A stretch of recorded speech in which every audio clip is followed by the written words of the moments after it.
Hello student, आपके अपने YouTube channel NP Upendra classes में आपका स्वागत है। आज से ठीक 4 मंथ बाद बोर्ड एग्जाम यानी कि 10 क्लास की एग्जाम पढ़ने वाली है।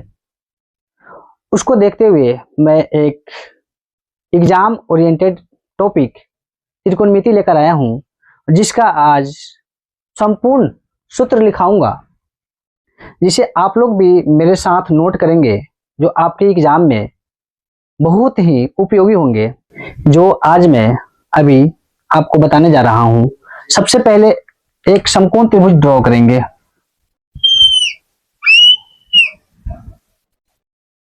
जिसमें समकोण को बी, यहां पे ए और यहां पे सी लिखेंगे। समकोण त्रिभुज की सबसे बड़ी भुजा कर्ण होती है, जिसको H से डिनोट करते हैं। इसको लंब कहते हैं। जिसको P से डिनोट करते हैं, इसको आधार कहते हैं। जिसको B से डिनोट करते हैं। H फॉर हाइपोटेनस होता है, P फॉर परपेंडिकुलर होता है और B फॉर बेस होता है। ठीक है, इस तीनों में यानी कि कर्ण, लंब और आधार में कुछ रिलेशन होते हैं, जो इस प्रकार होगा। कर्ण का वर्ग बराबर लंब स्क्वायर प्लस आधार स्क्वायर। अगर कर्ण निकाले तो रूट अंडर यहां का स्क्वायर इधर रूट आ जाता है, लंब स्क्वायर प्लस आधार स्क्वायर। वैसा ही अगर लंब स्क्वायर निकाले तो आधार स्क्वायर को इधर लाना होगा। कर्ण स्क्वायर माइनस आधार स्क्वायर करेंगे, लंब बराबर रूट अंडर कर्ण स्क्वायर माइनस आधार स्क्वायर हो जाएगा। अगर आधार स्क्वायर हमको निकालना होगा बराबर, तो लंब को इधर लाना होगा। यहां से कर्ण स्क्वायर माइनस लंब स्क्वायर। अगर आधार निकालें, आधार बराबर रूट अंडर कर्ण स्क्वायर माइनस लंब स्क्वायर होगा। 6 यानी कि 1 2 3 4 5 6 यानी कि 6 इंपोर्टेंट फॉर्मूला है। इसका हम आगे के क्वेश्चन में उपयोग करेंगे तथा कुछ फॉर्मूला में भी उपयोग करेंगे, जो आगे आपको नेक्स्ट पेज पे मिलेगा। देखिए, यहाँ पे मैं एक समकोण त्रिभुज ड्रॉ करूंगा। सबसे पहले यहाँ पे A B C, D 90 degree हो जाएगा।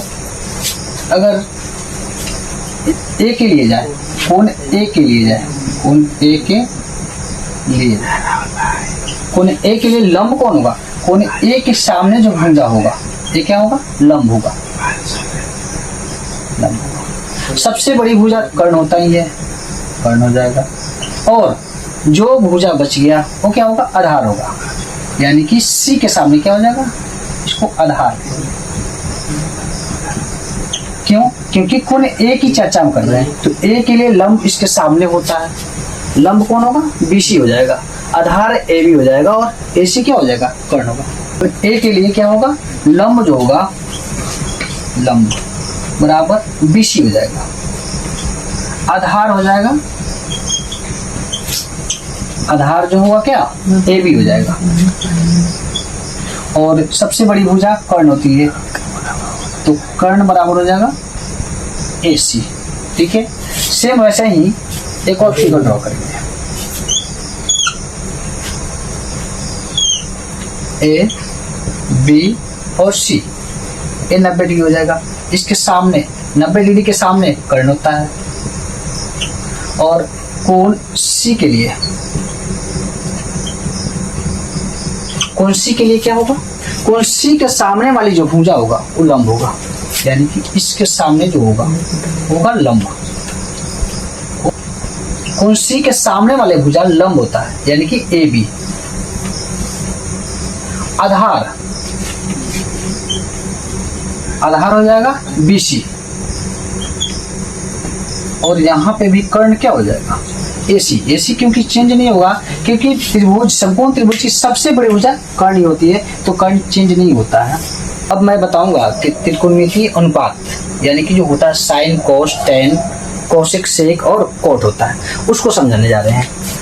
एक संपूर्ण त्रिभुज फिर से ड्रॉ करेंगे, ABC, हम कोण A के लिए लेंगे, कोण A के लिए, कोण A के लिए त्रिकोणमितीय अनुपात देखेंगे। तो अभी बताया है कि जो जिस कोण की चर्चा करेंगे उसके सामने वाली भुजा लंब होती है, यानी कि A के सामने ही हो जाएगा लंब,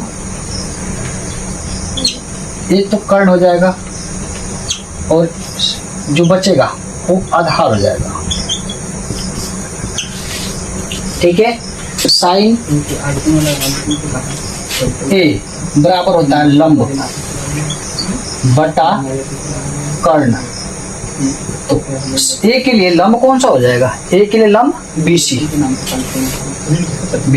और कर्ण कौन हो जाएगा AC।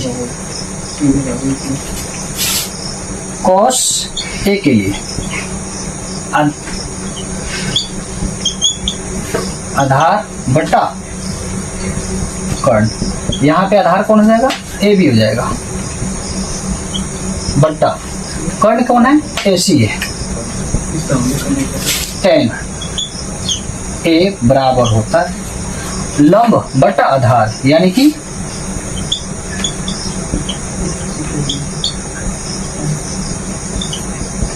लंब के लिए BC बटा आधार यहाँ पे कौन सा है AB। ठीक है, और साइन कॉस टेन, ये तीनों का तीन इनवर्स भी होता है। कोसेक A बराबर होता है साइन का इनवर्स, यानी कि कर्ण बटा लंब, कर्ण क्या है AC है बटा BC हो जाएगा। वैसा ही कॉस का इनवर्स होता है सेक A के लिए कोस का इनवर्स, यानी कि कर्ण बटा आधार हो जाएगा।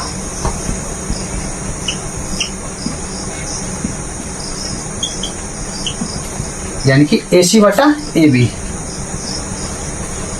वैसा ही टेन का इनवर्स होता है कॉट A बराबर आधार बटा लंब हो जाएगा।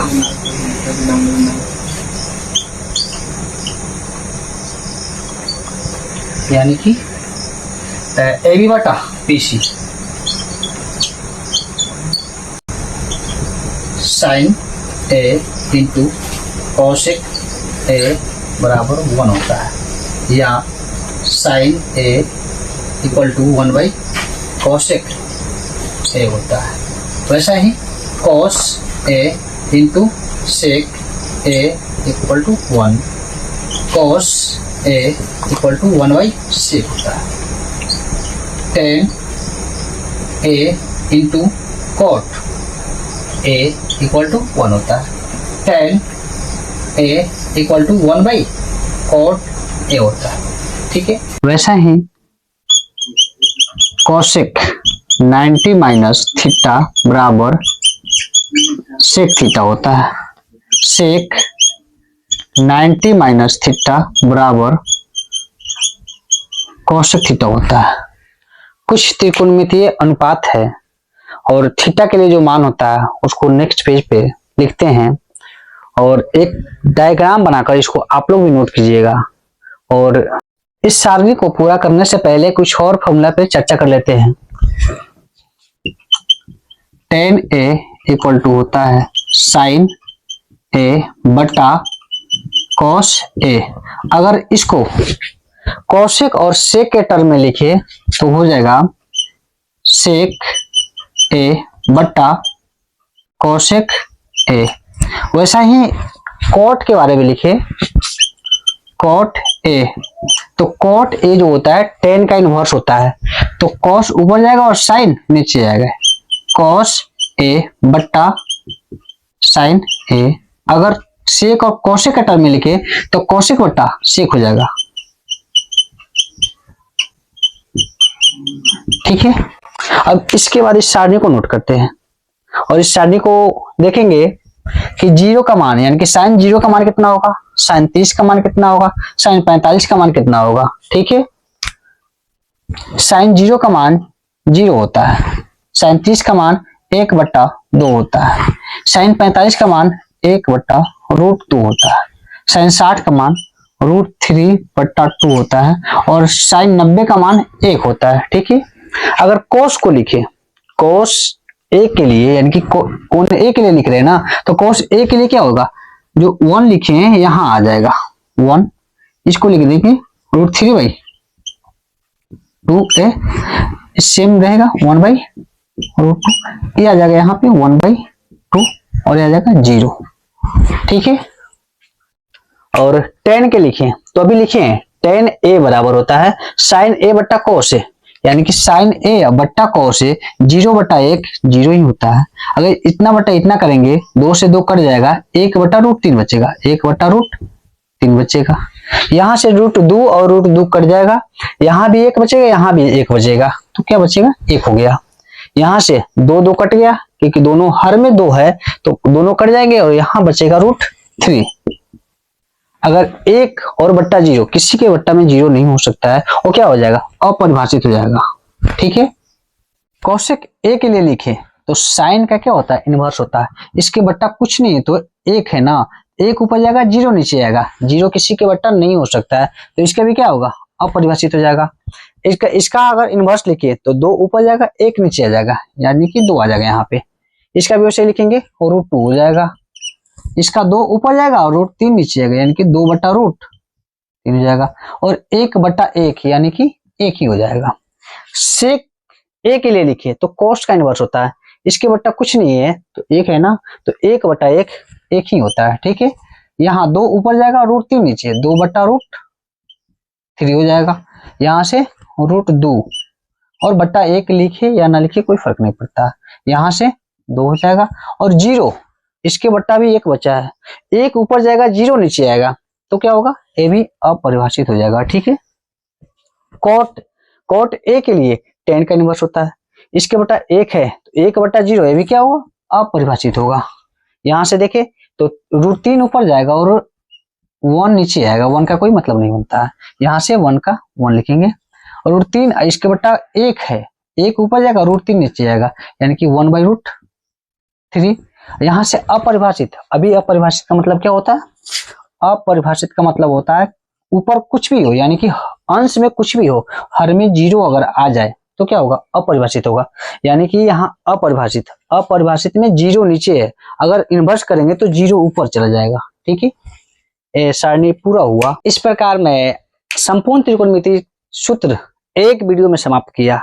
अगर किसी को डाउट हो तो कमेंट बॉक्स में आकर अपना क्वेश्चन जरूर करें और अच्छा लगा होगा तो लाइक कर दीजिएगा, अपने दोस्तों के साथ शेयर कर दीजिएगा तथा जाते जाते इस मेरे चैनल को सब्सक्राइब कर दीजिएगा। नेक्स्ट वीडियो में मिलता हूं नए जोश और जुनून के साथ। धन्यवाद।